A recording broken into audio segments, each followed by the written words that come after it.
warahmatullahi wabarakatuh. Alhamdulillahi rabbil alamin. Fala udwana illa ala zalimin. Wal aqibatu lil muttaqin. Wassalatullahi wassalamuhu ala nabiyyina sayyidil mursalin wa ala alihi al-mutahhirin wa ashabihi tayyibin wa man tabi'ahum bi ihsanin ila yaumiddin.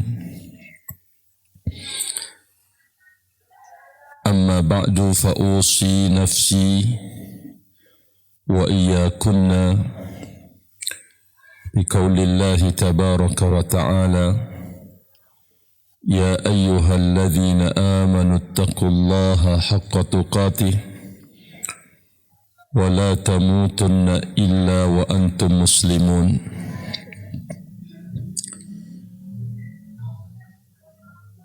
Ma'asyiral muslimat yang saya hormati, pertama kali saya mengajak diri dan segenap untuk banyak bersyukur kepada Allah Jalla wa'ala dalam hidup ini, karena Dia telah memberikan bermacam-macam nikmat dan tidak membutuhkan imbalan balik dari kita, murni memberikan segala apa yang dibutuhkan oleh hambanya. Namun Dia meminta yang lain juga untuk hambanya sendiri, yaitu menggunakan dan memanfaatkan nikmat-nikmat yang diberikan untuk menjalankan tugas, untuk menguatkan dan menopang tugas pengabdiannya di hadapan Allah Jalla fi'ula. Curahan nikmat yang sangat banyak, lalu meminta kita agar nikmat demi nikmat itu memperkuat diri kita untuk mengabdi kepadanya, dan hasil pengabdian itu kembali kepada kita. Allah Jalla wa'ala tidak membutuhkan dari pengabdian hamba-hambanya, namun Dia memerintahkan hambanya untuk mengabdi murni untuk kebutuhan mereka juga. Tidak hanya kebutuhan untuk dunianya, dekat dengan Allah Subhanahu wa ta'ala, dekat dengan cintanya, dekat dengan ridhonya, namun untuk di saat dia kembali di akhirat kelak, bertemu dan berjumpa dengan Allah Tabaraka wa ta'ala. Ma'asyiral muslimat rahimani wa rahimakunallah, tatkala Allah Jalla wa'ala menjelaskan tentang manusia yang terbaik di muka bumi ini, Allah Jalla wa'ala menjelaskan bahwa manusia yang terbaik itu adalah manusia yang berilmu tentang Rabbnya, berilmu tentang syariatnya, berilmu tentang utusannya atau Nabi kita Muhammad sallallahu alaihi wasallam, lalu kemudian mereka membuktikan ilmunya dalam bentuk amal nyata. Kata Allah Jalla wa'ala di dalam Al-Quran, innal ladzina amanu wa 'amilus shalihat ulaika hum khairul bariyah.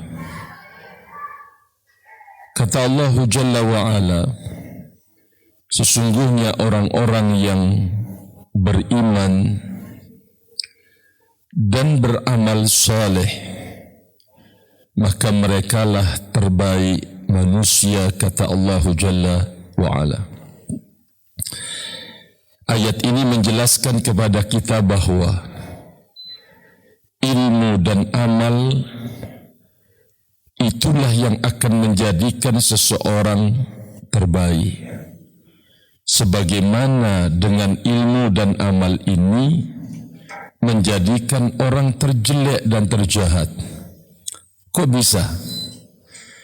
Kalau seseorang memiliki ilmu namun dia tidak mengamalkannya, maka dia adalah tergolong dalam al-maghdub, orang-orang yang dimurkai oleh Allah Jalla fi'ula.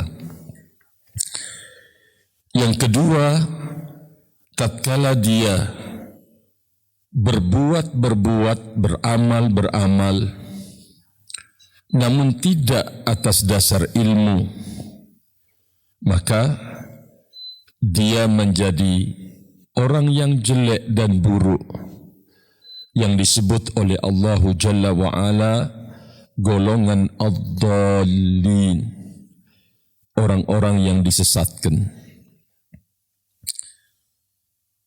Nah, orang yang terbaik yang menghimpun keduanya, dia berilmu, kemudian dia mengamalkannya.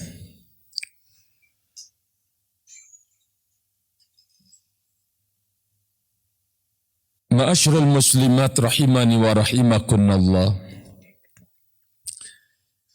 Di sini letaknya saya mengajak untuk kita sama-sama bersyukur kepada Allah Jalla fi'ula. Pertama, Allah Jalla wa'ala telah memberikan kesempatan dan membukakan kebaikan kepada kita dengan menarik kita, memberikan petunjuk untuk mau belajar agamanya.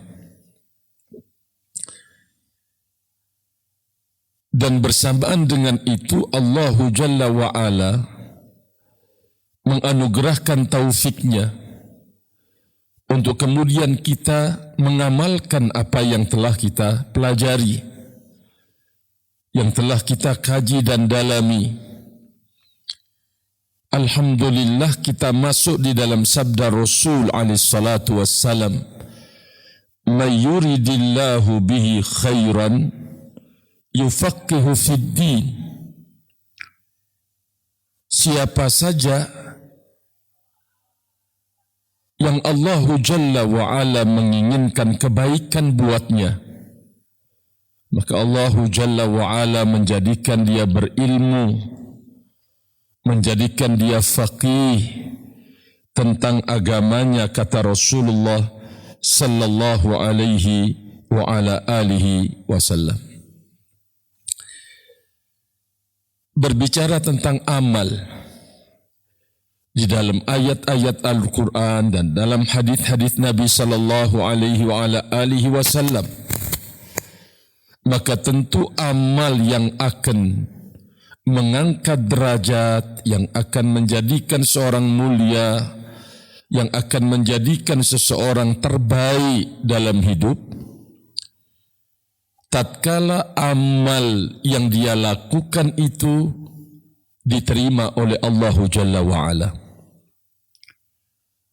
Amal yang dia lakukan, kecil atau besar, ringan atau berat, dia lakukan dan kerjakan, akan menjadi orang yang terbaik dengannya tatkala amal-amal itu diterima oleh Allah Subhanahu wa ta'ala.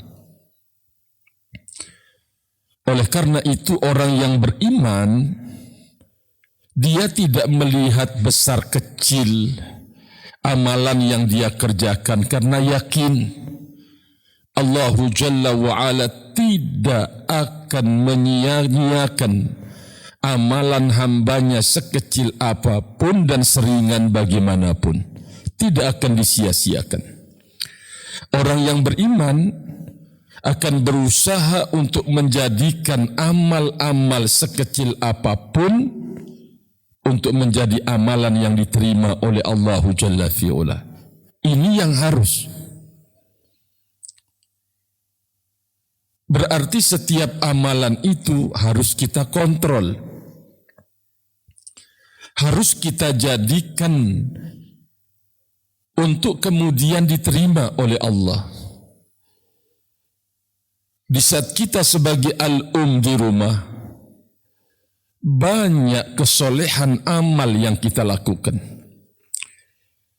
Tetapi mungkin banyak di antara amal-amal itu yang kita tidak mengontrolnya bagaimana diterima oleh Allah Jalla fi'ula. Maaf saja kalau bahasanya kasar, tidak peduli. Ya mungkin hanya sebatas rutinitas tugas saya sebagai al-um di rumah di hadapan suami. Sementara itu adalah amal kesolehan dan kebajikan yang kita harus menjadikannya diterima oleh Allah Jalla fi'ula. Lalu apa yang kita harus kontrol? Apa yang harus kita perhatikan? Kontrol yang diperintahkan kita adalah agar kita membangun amal-amal itu dengan niat. Membangun amal-amal itu dengan tujuan. Niat ma'asyiral muslimat rahimani wa rahimakumullah. Yaitu meniatkan untuk wajah Allah tabaraka wa ta'ala ketika masak sambil nyapu, masak sambil menyuci piring, itu kan tugas. Sambil memandikan anaknya, mengurus anaknya, menyiapkan buat suaminya. Semuanya itu adalah lapangan amal. Sekarang bagaimana kita menjadikannya? Disinilah setan sering mengganggu dan menggoda kita. Agar ketaatan itu kosong dari niat. Kosong dari niat ma'asyiral muslimat rahimani wa rahimakumullah. Maka kita tidak ingin seperti itu. Allah Jalla wa Ala mengatakan di dalam Al-Quran, wa ma umiru illa liya'budullaha mukhlishina lahuddin. Mereka tidak diperintah kecuali dengan menuluskan dan mengikhlaskan. Demikian juga seorang misalkan keluar untuk mencari nafkah. Ini harus dikontrol. Rahimani wa rahimakumullah. Bagaimana dia menjadikannya bahwa dia ini sedang beramal soleh. Dia sedang berbakti atas perintah Allah Jalla wa'ala. Bagaimana dia jaga harapan, keinginan, kemauannya untuk mendapatkan nilai dari Allah Jalla wa'ala. Mendapatkan nilai dari Allah subhanahu wa ta'ala. Barakallahu fikunna. Sekali lagi, setan akan terus berusaha untuk kemudian merusak, barakallahu fikum, kebajikan-kebajikan kita, kebaikan-kebaikan kita, amal-amal soleh yang kita lakukan. Dia berusaha untuk kemudian menggagalkannya dengan segala cara. Sehingga jangan heran kalau ada yang berbuat ingin disanjung, kan begitu. Ingin pamer dalam berbuat, ingin mendapatkan posisi di kalangan mereka, di dalam hati mereka. ingin supaya nanti orang-orang berkhidmat terhadap dirinya, menjadikan dia orang tua terdepan. Ini sudah keluar dari jalur yang akan menjadikan amal-amal kita itu sia-sia.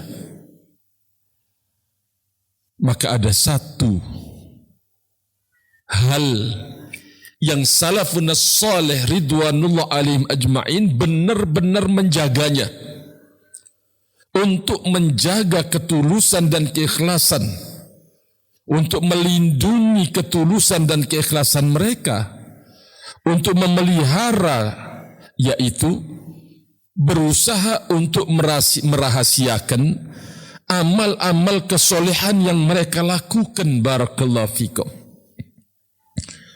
Mereka berusaha. Al-Imam Ibnul Qayyim rahmatullah alaih mengatakan, ibadatul khafa aslus thabat. Beribadah dengan penuh rahasia, berbuat baik, tidak ada yang tahu. Kata beliau, ini adalah pokok pangkal dari keistiqomahan, kekokohan, kesabaran. Tatkala ibadah pengabdian kita lakukan, kita kerjakan dengan penuh rahasia. Bisa saja suaminya tidak tahu, atau istrinya tidak tahu, atau anak-anaknya tidak tahu, tapi dia berbuat, tapi dia beramal. Maka menyembunyikan, merahasiakan amal itu merupakan aslus sabat, pokok pangkal dari kekokohan. Allahu Akbar. Bishr ibnul Harith rahimahullahu ta'ala mengatakan, la yajidu halawatal akhirati rajulun, la yajidu halawatal akhirati rajulun yuhibbu fid dunya ay ya'rifahun nas. Kata Bishr ibn al-Harith rahimahullahu ta'ala, tidak akan merasakan manisnya kehidupan akhirat seseorang yang senang, suka di kehidupan dunia ini untuk dikenal oleh orang. Senang untuk dikenal, dilihat, disanjung, dipuji, dilulukan. Kata beliau, tidak akan dapat lezatnya kehidupan akhirat.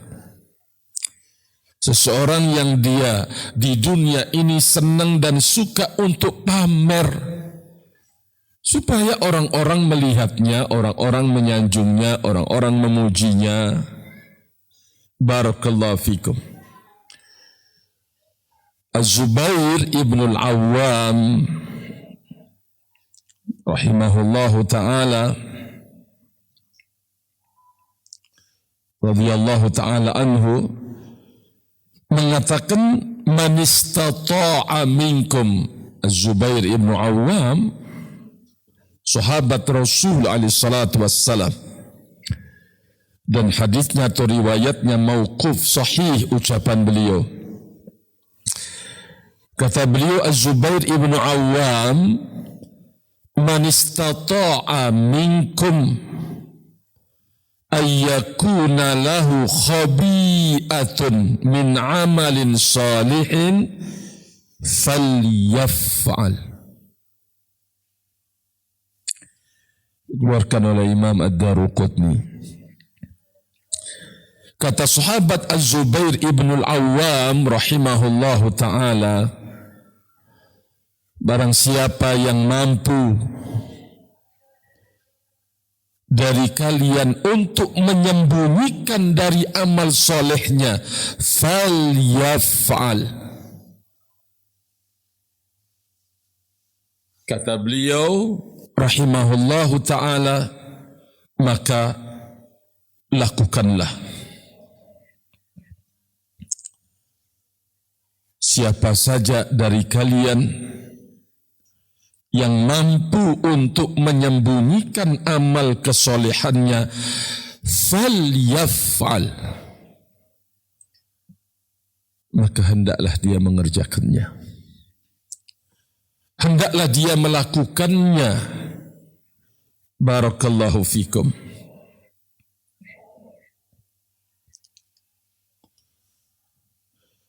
Makna dari ucapan ini,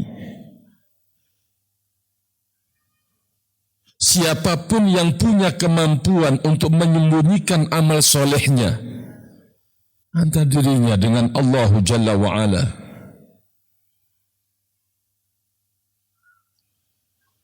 antara dirinya dengan Allah Subhanahu wa ta'ala, maka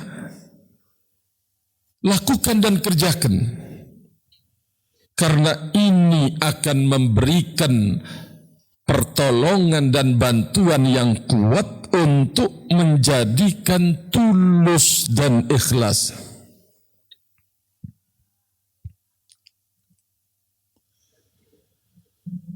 Ya mungkin untuk beramal banyak orang yang diberikan, banyak orang yang mampu, tapi untuk menyembunyikan itu adalah taufik dari Allah Jalla fi'ula. Apalagi sekarang dengan kemajuan media sosial, semuanya kan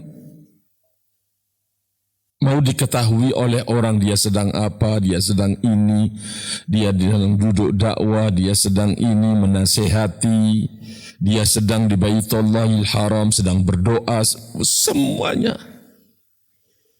Media sosial itu mengajak seseorang untuk pamer. Hafidhani wa hafidhakumullahu jami'an. Nah, dari ucapan Az-Zubair ibnu Awam ini ada beberapa irsyad, ada beberapa bimbingan. Pertama, seseorang harus berusaha bersungguh-sungguh, setiap hamba untuk bersungguh-sungguh mengukir kesolehan amalnya. Ini satu. Yang kedua, dia harus berusaha menuluskan dan mengikhlaskan, menyembunyikan dan merahasiakan amal kesolehannya antara dirinya dengan Allah Jalla wa'ala. Untuk kemudian dia menyembunyikan amalnya sebagai tabungan, akan dibayar tatkala dia membutuhkan, tentu di sisi Allah Tabaraka wa Ta'ala.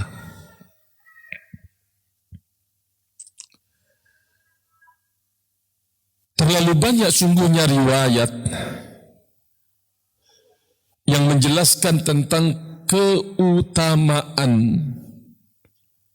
untuk kita merahasiakan dan menyembunyikan amal yang kita lakukan. Yang pertama, jelas pintu untuk kemudian diterimanya cepat amal yang kita lakukan dan yang kita kerjakan. Karena menyembunyikan amalan, merahasiakan amalan, menopang besar atau penopang besar pada keikhlasan kita. Ini satu. Yang kedua, akan bisa menjadi takfir. Takfir maknanya menghapuskan kesalahan, kejelekan-kejelekan kita.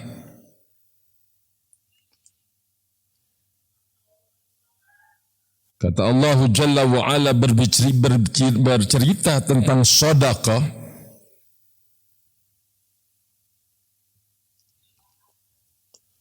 Wa in tukhfuha wa tu'tuha al-fuqara'a fahuwa khairun lakum wa nukaffiru ankum min sayyi'atikum wallahu bima ta'maluna khabir. Dan jika kalian menyembunyikan sedekah kalian, kalian datangi orang-orang fakir, kalian berikan kepadanya, maka itu adalah lebih baik bagi kalian, dan kami akan menghapuskan kesalahan-kesalahan kalian, kata Allah Jalla wa'ala.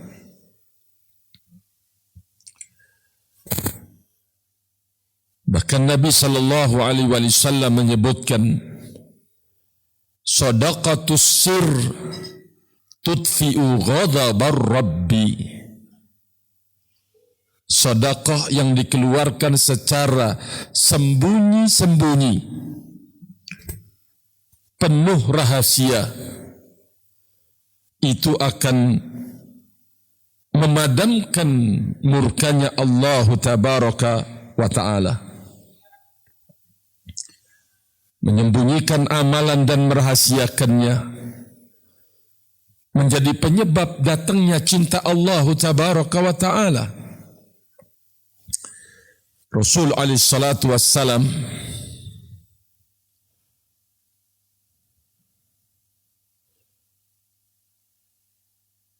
bersabda dari sahabat Sa'ad bin Abi Waqqas radhiyallahu ta'ala anhu, Inna Allah yuhibbul abda taqiyya an-naqiyya al-khafiyya.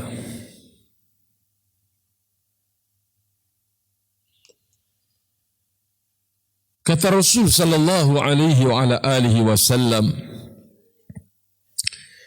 sesungguhnya Allah Jalla wa ala mencintai seorang hamba yang taqi, yang naqi, bersih, bertakwa. Al-khafi adalah orang yang berusaha mengerjakan, melaksanakannya dalam kondisi sunyi dan sepi. Tatkala dia berada dalam keramaian, dia bisa menjauh-menjauh. Rahimani wa rahimakumullahu jami'an.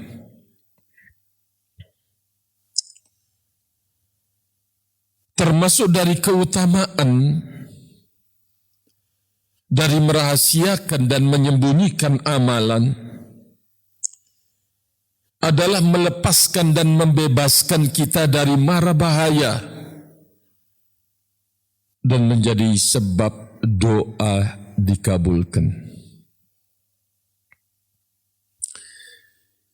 Kita tahu tentang 3 orang yang tersekap di dalam gua. Dia punya amal yang dirahasiakan. Tidak ada yang mengetahuinya.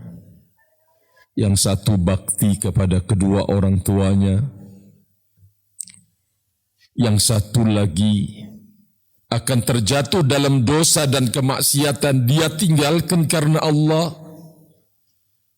Yang satu lagi mengembangkan upah dari pegawainya yang sudah pergi. Tidak ada yang tahu. Nah, karena dia melakukan hal dengan penuh ketersembunyian, Allah Jalla wa'ala menerimanya. Tatkala ketiga orang itu mengalami mara bahaya, mengalami musibah, menghadapi hal yang akan memudaratkan hidupnya, disekap dalam gua di tempat yang sangat jauh, mau teriak siapa? Sudah berusaha untuk membebaskan diri dan menyelamatkan diri. maka amalan yang sudah dikerjakan dengan sembunyi-sembunyi untuk mendapatkan nilai atau ketulusan mengerjakannya, dia mencoba menjadikannya sebagai wasilah, sebagai perantara dalam bermunajat kepada Allah Jalla fi'ula. Allah terima doanya, Allahu Akbar. Kemudian Allah bebaskan ketiganya dari dalam gua. Ini kekuatan amal yang diterima oleh Allah Jalla wa'ala. Amal yang dilakukan dan dikerjakan di atas ketulusan dan keikhlasan, dengan penuh rahasia untuk kemudian membantu ma'asyiral muslimat rahimani wa rahimakumullah. Merahasiakan dan menyembunyikan amal akan mendapatkan naungan pada hari yang tidak ada naungan kecuali dari Allah Jalla fi'ula. Di antara yang disebutkan dari ketujuh orang dalam satu hadis, Rasulullah alaihi salatu wassalam mengatakan, rajulun dzakarallaha khaliyan fafadat ainah. Seseorang yang mengingat Allah Jalla wa'ala di waktu sunyi, sepi, lalu kemudian meneteskan air matanya, kata Rasul alaihi salatu wassalam. Dia lakukan, dia kerjakan ini dengan penuh rahasia. Tidak ada yang tahu. Sampai dia meneteskan air mata untuk berzikir kepada Allah Jalla wa'ala. Dan yang disebutkan juga oleh Rasul sallallahu alaihi wasallam dalam hadis muttafaqun alaih tersebut, wa rajulun tasaddaqa bi sadaqatin fa akhfaha. Seseorang yang bersedekah dengan satu sedekah lalu dia sembunyikan. Dia sembunyikan sedekahnya itu, ma'asyiral muslimat, hatta la ta'lama shimaluhu ma anfaqat yaminuhu. Karena penuh rahasia dia mengeluarkan sedekah sampai-sampai tangan kirinya tidak mengetahui apa yang dilakukan oleh tangan kanannya. Allahu Akbar.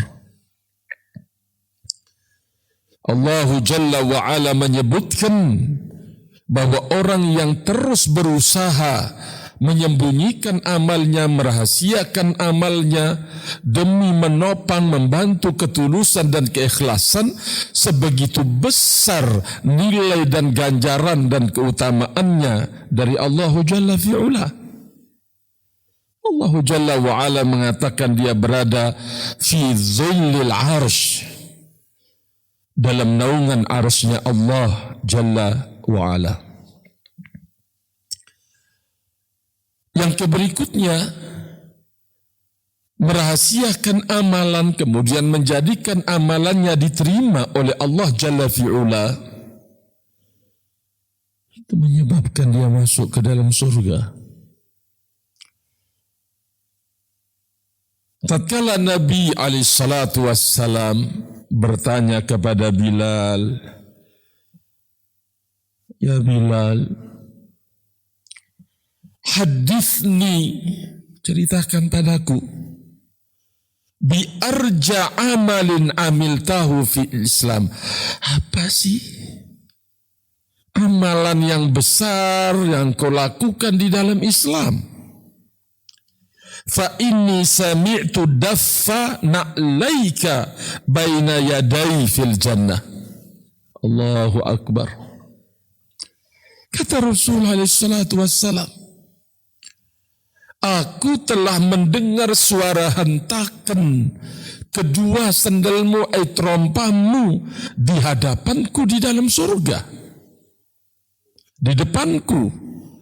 Kata Rasulullah SAW. Apa jawaban sahabat Bilal radhiyallahu ta'ala anhu? Ma amiltu amalan arja indi. Tidak ada amalan yang besar yang saya lakukan, itu tidak ada ya Rasulullah.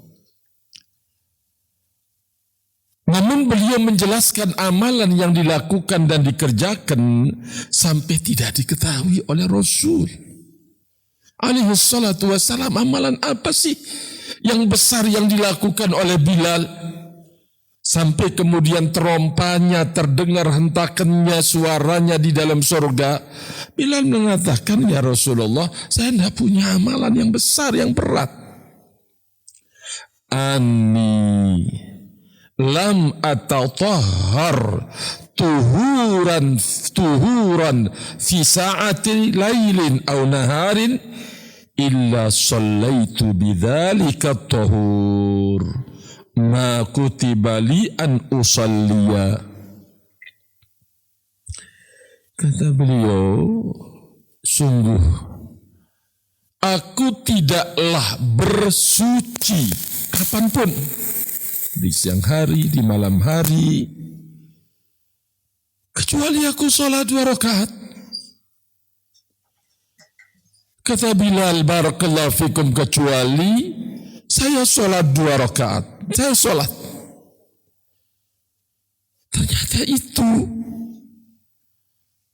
amalan bukan yang wajib yang dikerjakan, tetapi dikerjakan dengan penuh rahasia. Sehingga Allah Jalla wa'ala menyiapkan nilai bayarannya dengan surga.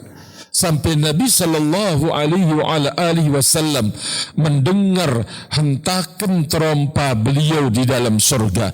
Bukankah ini adalah sebuah keutamaan dalam hidup?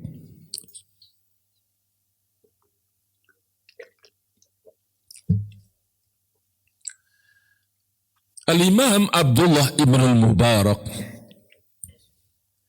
ini beberapa keutamaan yang kita sebutkan yang diriwayatkan dari Nabi sallallahu alaihi wasallam. Kita disuruh untuk menyembunyikan dan merahasiakan amal kita agar bisa membantu dan menolong menjadi orang yang tulus dan ikhlas. Sahabat Imam Abdullah ibn al-Mubarak rahimahullahu ta'ala mengatakan, Ra'aitu Malikan ay Anas, saya melihat Malik ibn Anas. Kata beliau, Fara'aituhu minal khashi'in. Aku melihat, aku menyaksikan Malik ibn Anas minal khashi'in, orang-orang yang khusyuk. Kata Abdullah ibn Mubarak, wa innama rafa'ahu Allahu bisariratin bainahu wa bainah. Allah tabaraka wa ta'ala mengangkat derajat al-Imam Malik ibn Anas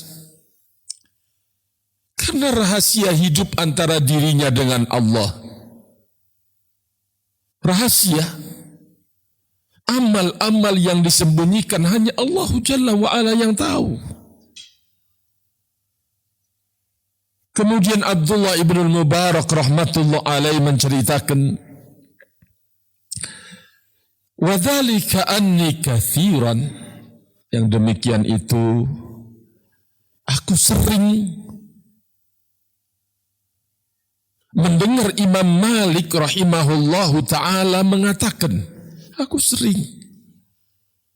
Imam Malik ibn Anas rahimahullahu ta'ala mengatakan, Man ahabba an tuftaha lahu furjatan fi qalbihi.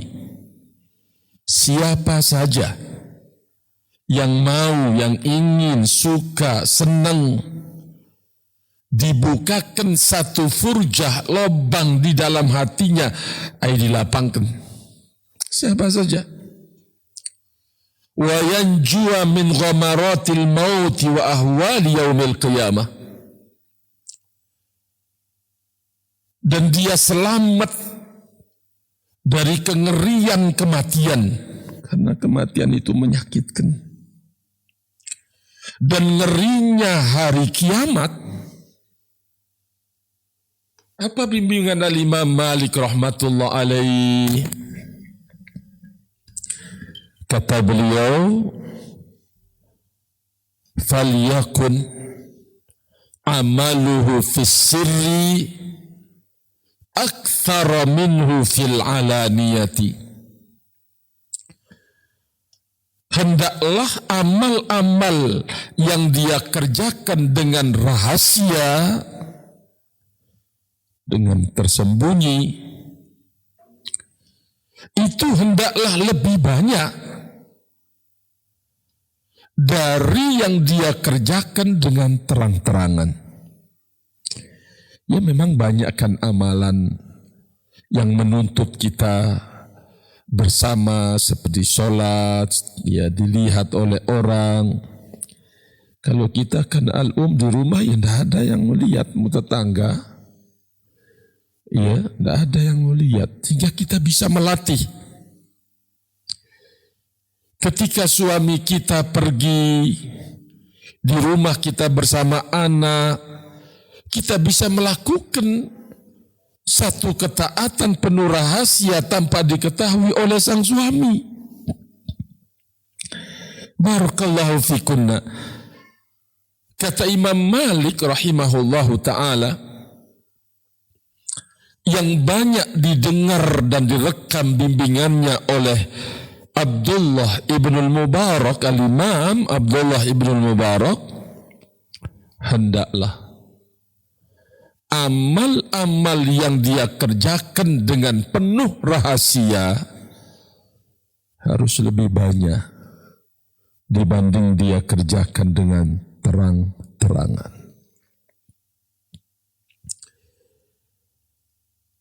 Abdah bin Sulaiman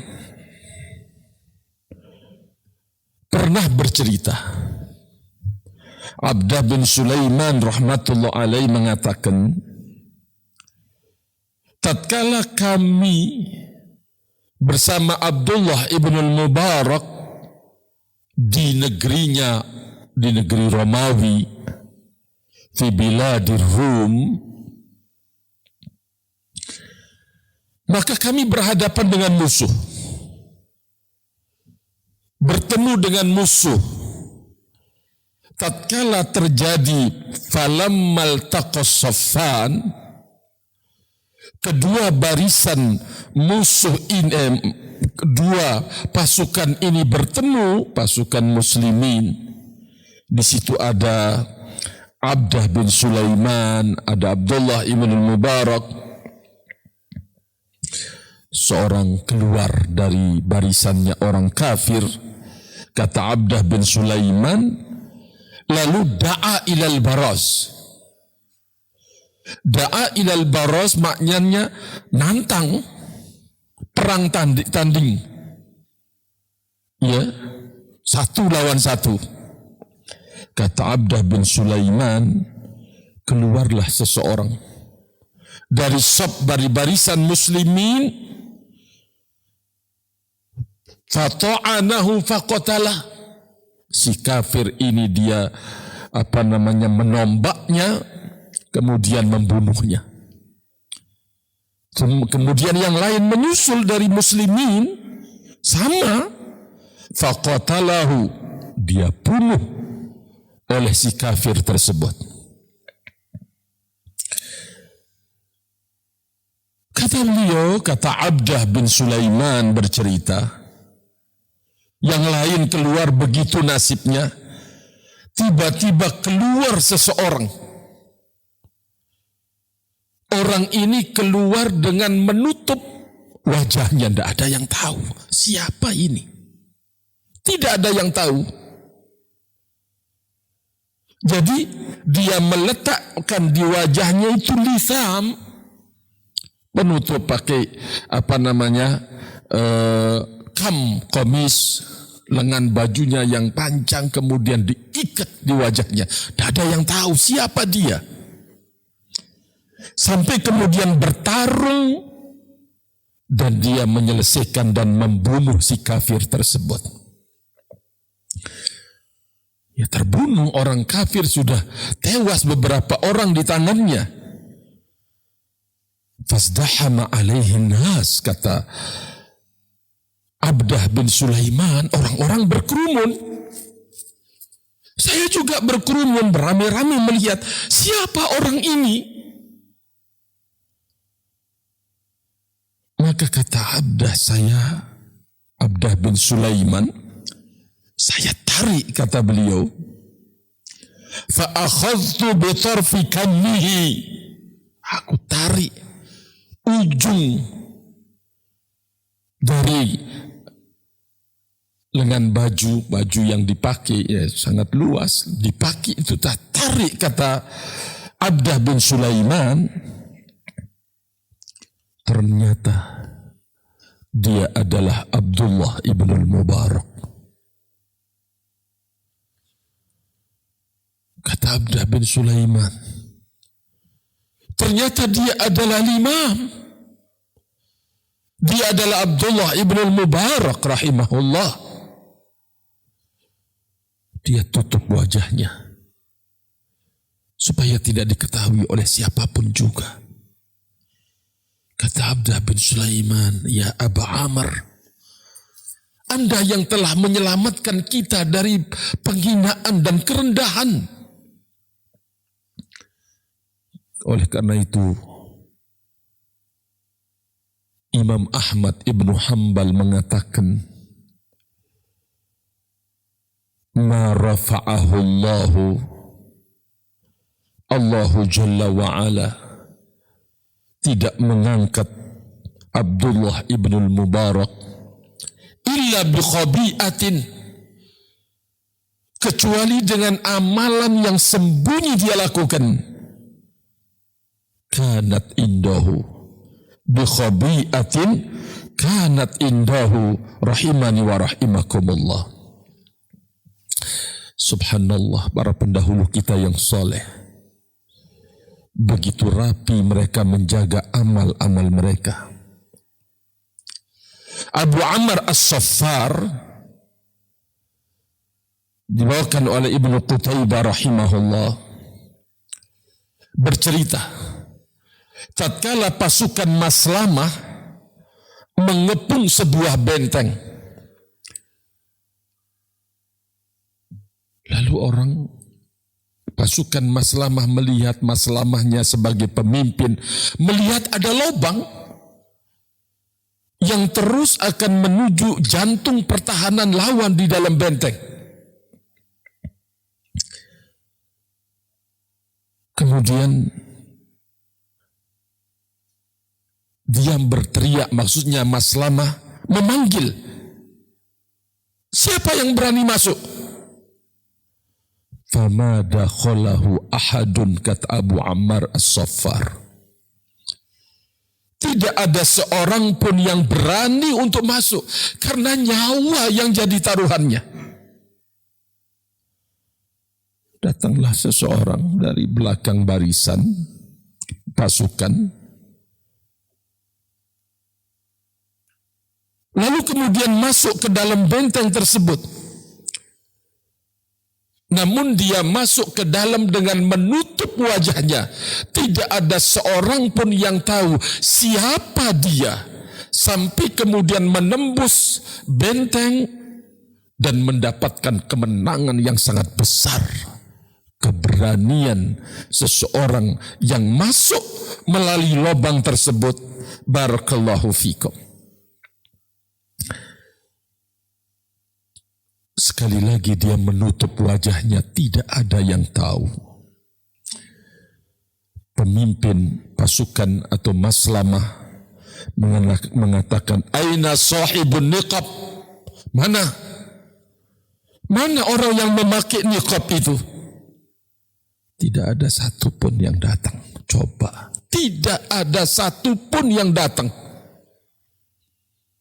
Lalu dia cerita, aku perintahkan qad umirtul azan. Aku perintahkan yang memberikan atau mengabarkan untuk dia masuk sekarang juga. Diberikan tenggang waktu oleh pemimpin di saat itu Maslamah. Aku mewajibkan dia untuk datang. Datanglah seseorang minta izin kepada pengawal amir. Ya, amir maksudnya Maslamah sebagai amirnya. Minta izin ketemu sama amir. Orang tersebut sudah tidak pakai niqab karena sudah melenyapkan diri. Dia mengatakan datang ke pengawal, izinkan saya bertemu bersama amir. Pengawal bertanya, anta sahibun niqab? Kamu yang memakai cadar itu? Kamu yang menutupi wajahmu itu? Dia tidak menjawab iya, tidak menjawab tidak. Orang tersebut mengatakan, saya akan memberitahukanmu. Ya, diberikan izin, kemudian bertemu dengan Maslamah. Maslamah sebagai pimpinan mengatakan bahwa orang yang memakai niqab itu mengambil janji 3 syarat. Apa syaratnya didengar sama Maslamah sebagai amir? Kata yang datang ini, inna sahiban niqab ya'khud alaikum salasan. Yang memakai cadar, enggak tahu amir juga apa dia, tetapi yang memakai, dia yang masuk ini menceritakan kalau yang memakai niqab itu mengambil 3 syarat, 3 janji. Kata yang datang ini, 1 janjinya, alla tasawwadu ismahu fi sahifatin. Anda jangan menulis apapun lalu dikirim kepada khalifah. Ini janjinya, kata orang datang itu. Ini 1. Kedua, wala ta'muru lahu bisyai'. Anda jangan memerintahkannya, nanti kalau Anda tahu, jangan perintahkan dia jadi pemimpin, jadi ini, jadi itu. Jangan Anda perintahkan dia apapun. Kata yang datang ini. Yang ketiga, wala tas'aluhu mimman huwa. Anda jangan bertanya dari mana dia. Anda jangan bertanya itu. Dari mana dia? 3. Kata amir, fadzaka lahu, ya, dah apa-apa. Saya terima syaratnya. Setelah amir mengatakan saya terima syaratnya, jangan ditulis lalu kemudian dikirim ke khalifah. 1. Kedua, Anda jangan suruh dan perintahkan apapun kalau Anda tahu. Ini 2. Ketiga, Anda jangan bertanya siapa dia. Allahu Akbar. Setelah khalifah siap, artinya mengambil janji itu, ya enggak apa-apa. Kata beliau, ana huwa. Kata orang itu, sayalah dia. Coba. Sudah mengambil janji, diterima oleh amir, ternyata dia orangnya. Perhatikan hampir tidak berani untuk mencatatnya, tidak berani untuk memerintahkan apapun, tidak berani untuk bertanya siapa dia. Dia tahu sekarang. Sudah terikat dengan syarat. Saya dia, kata orang tersebut. Maka Maslamah bercerita, la yusalli ba'dahu, dia tidak mengerjakan sholat setelah dia tahu itu, kecuali setiap selesai sholat mengatakan, Allahumma ja'alni ma'a sahibin niqab. Ya Allah, jadikanlah saya bersama pemilik niqab. Sebegitu rupa para pendahulu kita yang soleh merahasiakan amal-amal mereka, ma'asyiral muslimat. Maka sekali lagi saya mengajak, melalui majlis yang agung dan mulia ini, mari kita menjaga ketulusan dan keikhlasan kita yang berharga dalam hidup, yang berarti dalam hidup, bukan karena kita banyak berbuat, bukan kita banyak berkorban, namun yang berarti adalah nilai ganjaran yang diberikan oleh Allah. Dan tentu Allah Jalla wa'ala tidak akan memberikan ganjaran kecuali amalan yang diterimanya. Termasuk dari salah satu yang akan menopang kita menuju ketulusan dan keikhlasan, berusaha untuk menyembunyikan, berusaha untuk merahasiakan amal kesolehan yang kita lakukan. Wallahu ta'ala alam bissawab. Wallahu ta'ala alam bissawab. Mungkin ini yang bisa saya sampaikan pada kesempatan kali ini. Mohon maaf atas segala kekurangan. Wa akhiru da'wana anilhamdulillah. Subhanaka Allahumma bihamdika. Ashhadu an la ilaha illa anta. Astaghfiruka wa atubu ilaik. Wassalamualaikum warahmatullahi wabarakatuh.